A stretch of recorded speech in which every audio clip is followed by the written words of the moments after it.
to the second part of the sales funnel, which is MOFU. By this stage, your audience is aware of your brand and has shown interest. If your audience do not know about your brand, then your TOEFL is not well structured. Remember, the TOEFL is responsible for gaining awareness for your brand, creating awareness, and as well being recognized. So by this time, your audience should be familiar with you. If they are not familiar yet, if they don't know your brand, then your TOEFL is not structured well. So the next question you might be asking or you might have in your mind is, how do I build trust? Or how do I educate my leads? Or how do I nurture them? Or how do I make them purchase my offer?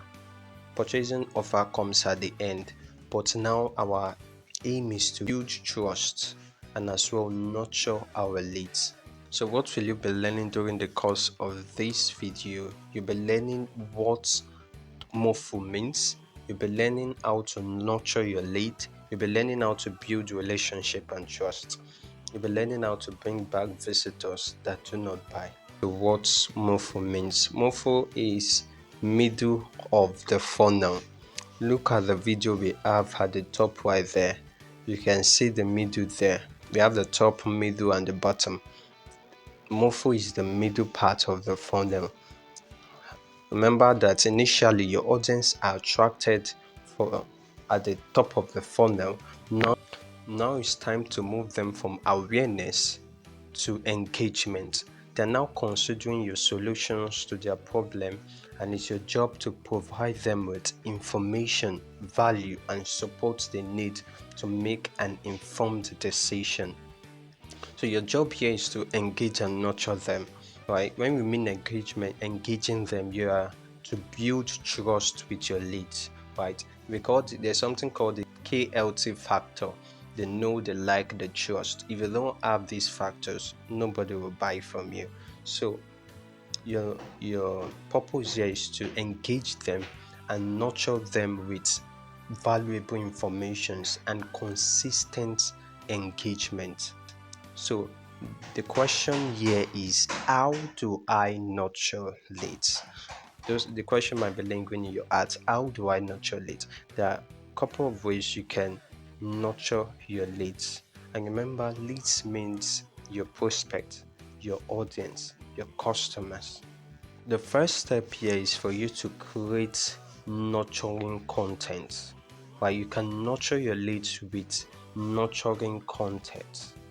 Right? These are educational, high quality, and relevant content that help them on their journey. When you provide this educational, high quality, and relevant content, they display you as somebody that has authority in that field, and as well you build trust through that process. The first is educational content that builds trust and authority. At this stage, your audience is looking for answers and solutions to their problem, right? So your job here is now to provide them educational content, valuable content that shows that your solution is right for their problem. And these valuable content display you as somebody that has authority. When you look at additional content, those that are into real estate, you will see that it's always providing value consistently, and at the end of the value he has provided, you would add a call to action, whether it's selling a real estate, whether it's selling a land rather, or whether it's selling a particular house. So you will see what it creates. The pattern is educational content first to build trust and display you as somebody of great expertise, and then you had your call to action at the bottom of the sales funnel. Example of educational content are blog posts that dive deeper into the pain point and the questions your lead has, right? Remember, we used blog posts at the beginning. You have to repeat this cycle, but this time around, it should dive deeper into the pain points of your leads.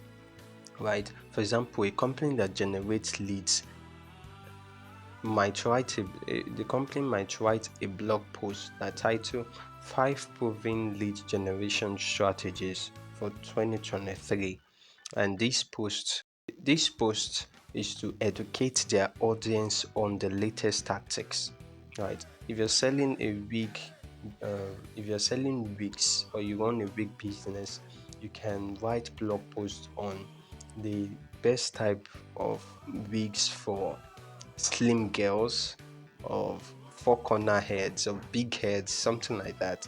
Right. So these content are to nurture your audience. The second is ebook. We've talked about that. You can provide ebooks. It's easier these days to create ebook, right?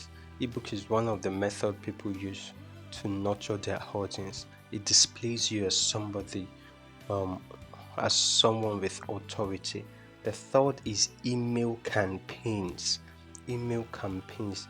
Sending You've gotten the emails from the top of the funnel. Now is to send some emails consistently, right? So that they can have you in mind. Send email consistently to them, right? So by sending personalized and relevant emails, you can continue to engage with your audience, providing them with value over time.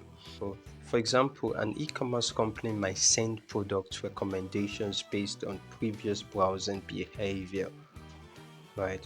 So those are the examples of educational content. Now you're asking, how do I build trust? You've nurtured them, you've created nurturing content. Now the question here is, how do I build trust? How do I get them to like me? How do I get them to trust me? You are to engage with your leads in meaningful ways and offer them value consistently. The goal is to offer them value consistently. The more you give out value, the more they feel they are giving you, and the more they like you, the more they trust you. So here's how you can build trust. The first is add value through newsletters, case studies, and testimonial. Newsletters are regular emails that are sent to your target audience. The next is case study. Case study, this is where you show credibility. You show example of those that have used your product, right, and how it has helped them to solve a specific problem, right? A lead generation company might share a case study of how one of their clients used their strategy to increase leads by 30%. The third is testimonial. Testimonial cannot be overemphasized. In fact, this is one of the social proof that is so powerful, right? This is one of the social proof that build trust instantly. When you show testimonials of those that have used your product and the success they've had as a result of using your product, it builds trust automatically. The second method of building trust is personalization and segmentation for better results. When you're writing your content, when you're building your content, personalize the image, right? You will notice I am using a lot of your during the course of this video. Your. It makes it look as though I'm talking to you personally and I'm not just teaching random stuff. So personalize your image, right? It builds trust as a result. Do not forget the words your. Make use of those words regularly. The next is segmentation. At the top of the sales funnel, you will attract all kinds of leads, right? All kinds of leads.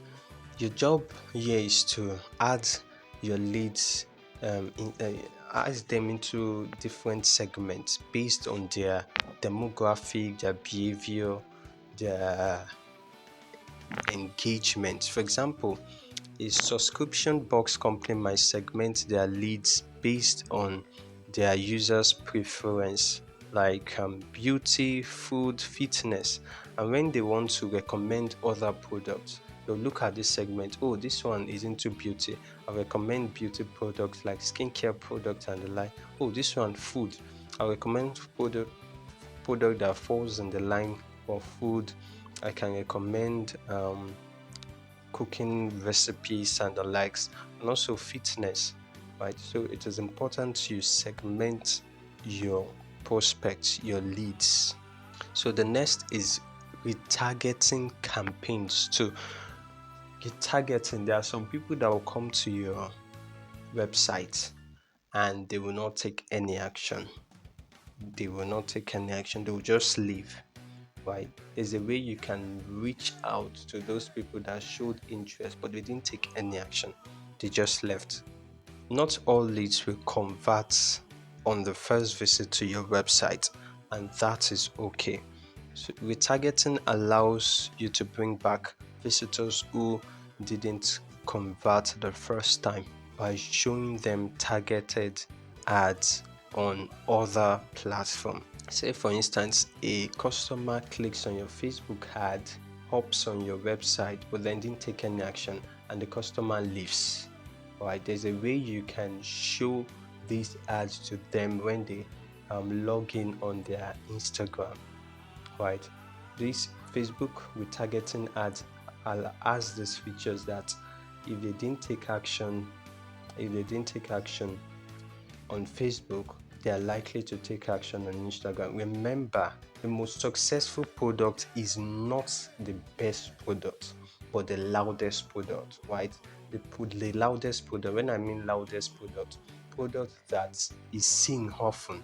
Like you can see this demo stuff, right? This guy spends billions of dollars just for ads. This new demo, and is beating and is competing with Amazon and Alibaba, Alipay, stuff like that. So the more a customer, the more your prospect sees your ads, the higher the chance they are likely to take action. Okay, so there are some tools that you can use for retargeting those who never took action despite showing interest. We have Google Ads. Use Google Display Network to create retargeting ads that appear across websites your lead visit, right? You can also use Facebook ads. So Facebook ad manager allows you to show your ads to leads who have previously interacted with your brand on Facebook or Instagram. Right, you can use this ad. So that is the end for the MOFU. Once you implement this, you build trust and engage with your audience.